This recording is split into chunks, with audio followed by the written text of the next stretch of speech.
بزرگان محترم، نوجوانان اسلام، یہ دنیا اور اسباب دنیا نہایت مختصر ہے اور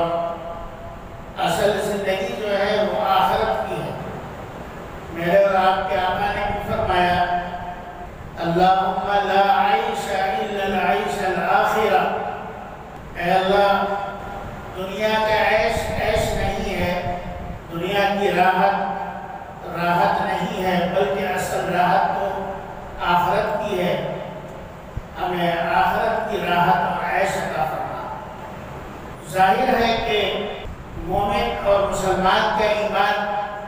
ہم وقت بندے کو اس طرف راغب کرتا ہے کہ تیری یہ زندگی مختصر ہے اور اس کے بعد آنے والی زندگی جو ہے جس کو آخرت کی زندگی کہا جاتا ہے یہی اصل ہے، اور وہ ہمیشہ ہمیشہ والی زندگی ہے جہاں موت کو بھی ذبح کر دیا جائے گا، موت کو بھی موت آ جائے گی اور انسان ہمیشہ زندہ رہے گا۔ اسی لیے میرے اور آپ کے آقا نے غزوہ خندق پر جب صحابہ خندق کھود رہے تھے اس وقت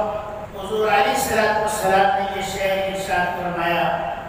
اللہم لا عیش الا العیش الآخرہ فاغفر للانصار والمہاجرہ، اے اللہ آخرت کا عیش عیش ہے، دنیا کا عیش عیش نہیں ہے، اور مہاجرین اور انصار کی مغفرت فرما۔ اس لیے کہ مغفرت کا اختیار اور بخشش کا اختیار صرف اللہ رب العزت کی ذات مقدسہ کو ہے۔ دنیا میں اس انسان کو کامیاب کہا جاتا ہے جس کے پاس مال و اسباب ہو، اقتدار ہو اور وسائل ہوں، لوگوں میں جس کا مقام زیادہ اونچا ہو،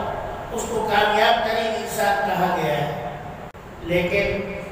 آپ حالات پر نظر ڈالیے، جن لوگوں کے پاس پیٹرول ہے آج وہ بھی ذلیل ہیں، جن کے پاس سونا ہے، سونے کی کانیں ہیں وہ بھی ذلیل ہیں، جن کے پاس پلاٹینیم ہے وہ بھی ذلیل ہیں، جن کے پاس سائنس اور ٹیکنالوجی کا دریا بہ رہا ہے، ڈھیر لگے ہوئے ہیں، وہ بھی ذلیل و خوار ہیں۔ تو معلوم ہوا کہ مال اور اسباب سے انسان کامیاب نہیں ہوتا، بلکہ کامیاب ہوتا ہے اللہ رب العزت کی تابعداری سے، کامیابی ملتی ہے اللہ رب العزت کے حکم پر چلنے سے، اور ناکام ہوتا ہے انسان اللہ سے بغاوت کرنے پر، اور ناکام ہوتا ہے اللہ کا حکم نہ ماننے پر، اور جو انسان اللہ کا حکم مان لیتا ہے وہ کامیاب ہو جاتا ہے۔ صحابہ کے پاس کون سی فیکٹریاں تھیں، صحابہ کے پاس کون سے مال و اسباب تھے کہ وہ کھجور کھا رہے ہیں، ایک صحابی، اور کھجور کھاتے کھاتے کھجور کو پھینک دیتے ہیں اور کہتے ہیں کہ مجھے تو دنیا ہی میں جنت کا مزہ آ رہا ہے، اور تلوار لیتے ہیں اور میدان جنگ میں کھل جاتے ہیں اور شہید ہو جاتے ہیں۔ کیا چیز تھی ان کے پاس؟ کون سی حلاوت ایمانی تھی؟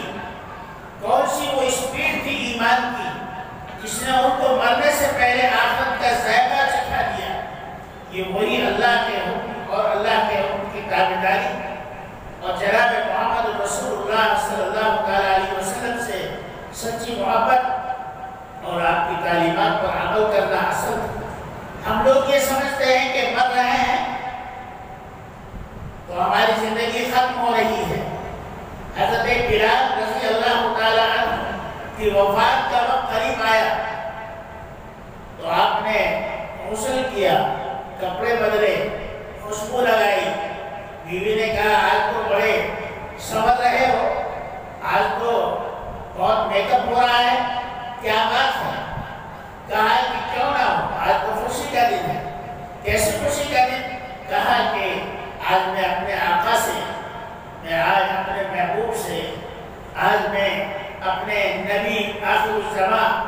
محمد رسول اللہ صلی اللہ علیہ وسلم سے ملاقات کروں گا۔ یہ تمنا جب انسان کے دل میں ہو اور آخرت کا استعداد اس کو اتنا قریب کر لے کہ وہ اس زندگی سے بیزار، آخرت سے جو ہے اس کو محبت پیدا ہو جائے، موت سے اس کو لگاؤ پیدا ہو جائے، اس کی زندگی بدل جاتی ہے۔ یہی ہے آج میرا اور آپ کا سب سے بڑا المیہ یہی ہے کہ ہمیں زندگی اچھی لگتی ہے اور موت کا جب ذکر آتا ہے تو خوف پیدا ہو جاتا ہے۔